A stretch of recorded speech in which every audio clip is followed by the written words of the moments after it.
mau ngapain saat bosen? Nih, aku kasih solusinya ya buat kalian semua. Nonton aja BTTH biar otak tambah fresh.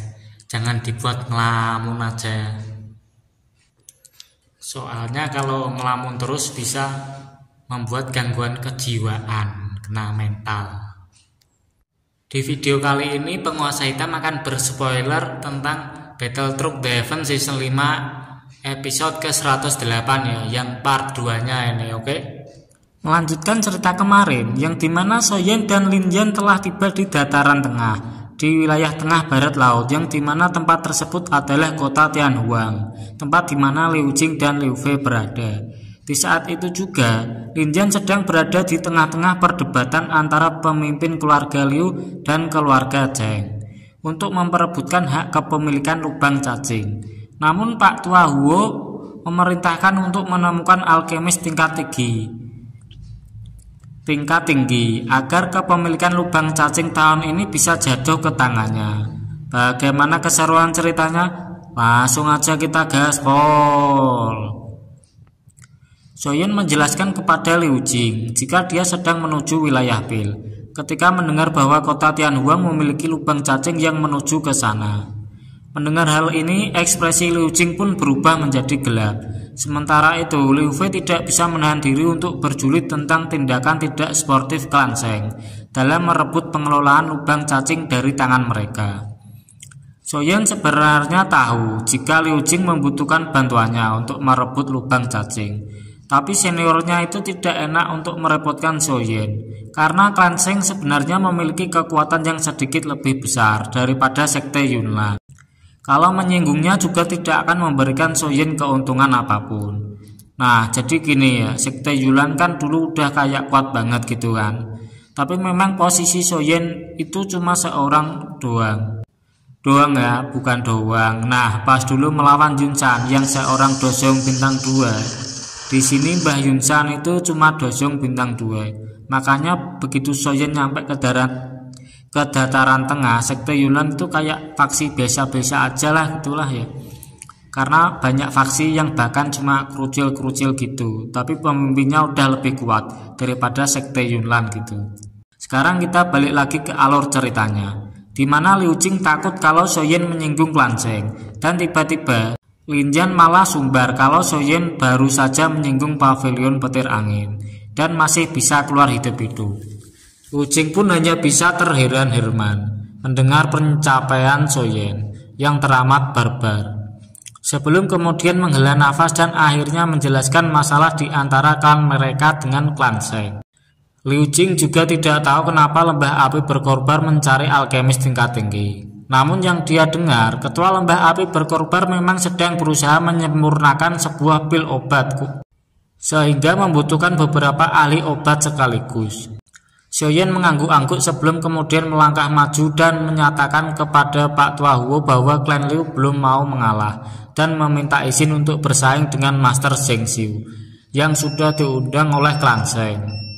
Seluruh petinggi klan Zheng, klan Liu, Shen Liu, bahkan Si Huo hanya bisa bengong mendengar pernyataan Soyen karena menjadi elit dosong sekaligus juga alkemis tingkat 6 di usia semuda ini benar-benar bukan sebuah pencapaian yang remeh-temeh.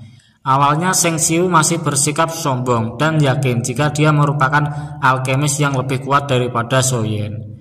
Namun setelah alkemis tua itu mengajak adu kekuatan alkemis yang lebih muda, Zheng Xiu langsung dibuat kena mental saat merasakan kekuatan spiritual yang sangat agung muncul, seperti gelombang besar yang tak berujung saat menyapu langit sebelum menyerbu ke tubuhnya, seperti banjir dan membawa tekanan luar biasa seperti hendak mencapik-capik seluruh tubuhnya. Ketika itulah Zheng Xiu menyadari bahwa bocil epep yang baru saja dia remehkan ini bukanlah alkemis tingkat 6. Namun justru merupakan alkemis tingkat 7. Badai besar melanda hati penatua Si Huo saat mengetahui bahwa Soyen adalah alkemis tingkat 7. Karena saat ini adalah pertama kalinya dalam seumur hidupnya melihat alkemis tingkat 7 yang berusia 20 tahunan seperti ini. Nah, si Mbah Zheng Xiu ini ternyata juga agak sok keras, sudah merasakan kekuatan spiritual Soyen. Namun alkemis undangan klan Sheng itu malah menuduh sang pemuda ini telah memainkan beberapa trik di depannya. Saat itulah Soyen pun memutuskan untuk memberi Sheng Xiu pelajaran dengan menyapukan kekuatan spiritualnya yang agung, membentuk palu spiritual yang padat di hadapan semua orang sebelum jatuh dengan kejam dan menabrak penghalang spiritual Sheng Xiu hingga membuatnya hancur lebur.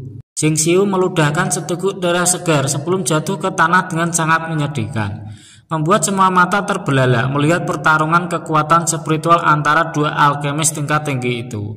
Pada generasi ini dalam kesenian juga termasuk Sheng Yao yang seluruh komplotannya yang tidak menyangka sama sekali jika klan Liu telah berhasil mengundang seorang alkemis tingkat 7. Keheningan berlanjut sejenak sebelum akhirnya dipecahkan oleh suara Si Huo yang langsung memuji-muji kemampuan Soyen.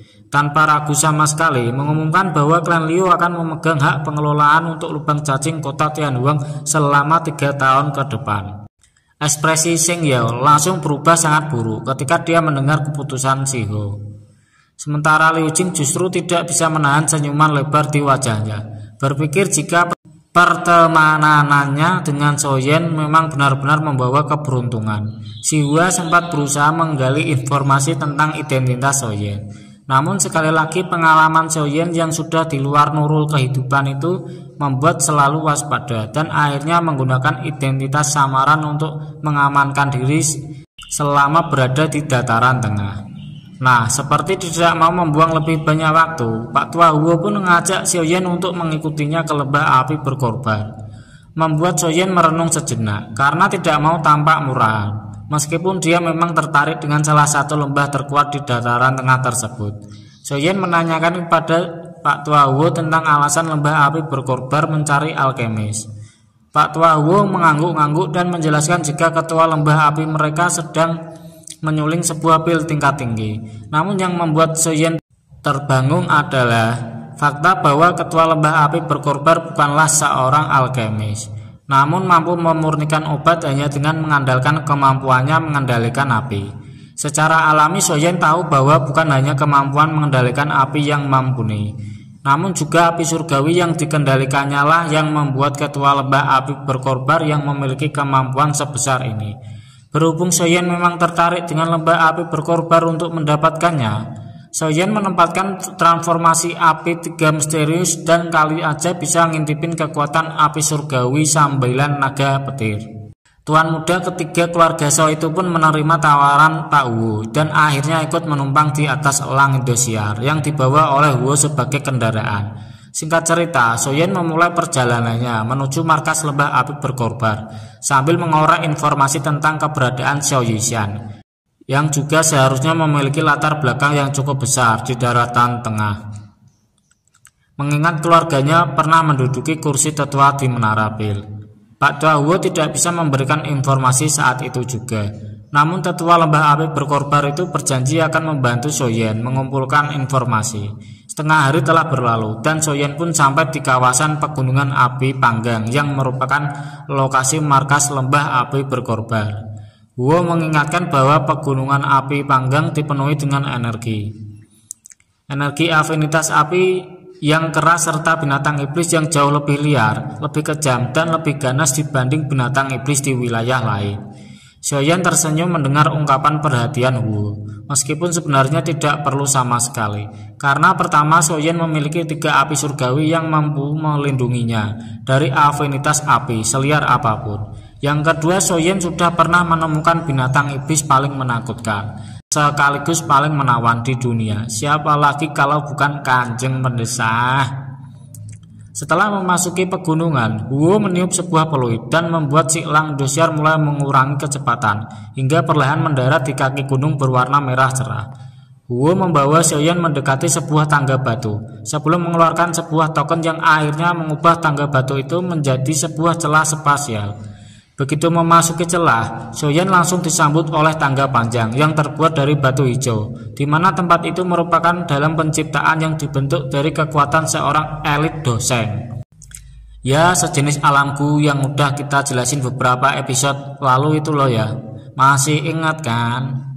Ketika Wo sampai di dalam api berkorbar, lebih dari selusin murid lembah menyambut kedatangannya dengan hormat, membuat si Wo melambaikan tangannya sebelum melangkah ke udara kosong saat dia terbang menuju wilayah lembah yang dalam. Di belakangnya, Soyen juga melangkah di udara kosong saat mengikutinya, membuat para murid langsung mengiba berjamaah, mempertanyakan siapa pemuda tampan yang telah menembus ranah Dosyong di usia yang begitu muda ini. Cukup banyak ciwi-ciwi lembah api berkorban yang salah tingkah melihatnya. Lihat aura kepakboannya Mang Oyen. Sebelum mereka diingatkan bahwa Mang Oyen sudah ada yang punya. Siapa ya kira-kira? Kemampuan dan ketampanan semacam ini seharusnya telah dipersiapkan untuk nona muda lembah api berkorban mereka, yaitu Tang Wer, yang juga akan ditawarkan sebagai calon istri Mang Oyen di beberapa episode selanjutnya. Edian. Waduh, Edian memang kepakboannya Mang Oyen ini nggak ada tara lah. Taulah ya bisa kayak gini gimana atuh. Gak kayak penguasa hitam di sini yang masih ngejomblo. Baru beberapa episode kemarin baku hantam sama Feng Jing'er, terus ketemu sama Liu Fei, dan nyari-nyari info tentang keberadaan So Yishen. Sekarang udah OTW dapat calon istri baru aja nih. Kira-kira keadaan macam apa yang terjadi pada Soyin? Kok disuruh nikahin nona muda lembah api berkorban? Dan jangan lupa kelanjutan ceritanya hanya di channel Penguasa Hitam. Bye bye.